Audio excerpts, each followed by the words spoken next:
Alors les arbres n'ont quasiment aucune fonction de stabilisation du terrain. L'arbre il a une épaisseur de racine qui fait quelques mètres. Il va intervenir sur cette zone-là. Il va surtout éviter l'érosion. C'est-à-dire éviter que les gouttes d'eau ne viennent tomber sur le terrain, fassent des petites rigoles, des ravines. Il va avoir cette fonction-là. Il va pomper l'eau pendant l'été, pendant le printemps. Mais à l'automne, il n'y a plus de pompage de l'eau. Pendant l'hiver, l'arbre il est au repos. Donc là, au moment où il faudrait qu'il récupère l'eau du terrain, il ne le fait pas. Donc la fonction des arbres, même si les forestiers ont un grand respect pour les arbres, elle n'est pas complètement ce qu'on imagine. Et ça, c'est une belle image d'Épinal qui peut tomber. On pense que la forêt va protéger, va tenir le terrain. Ce n'est pas vrai. Quand le glissement est trop important, les arbres, ils partent avec, ils glissent avec le terrain.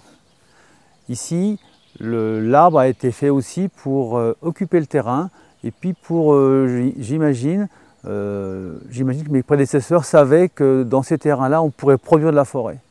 C'est ce qui se passe maintenant, on a vraiment des très beaux arbres parce qu'on était sur des terrains riches, on était sur des terrains qui n'étaient pas très pentus.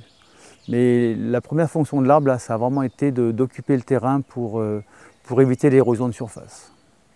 Il faut savoir qu'après le glissement, on s'est retrouvé avec des terrains à nu. On avait les argiles qui sortaient.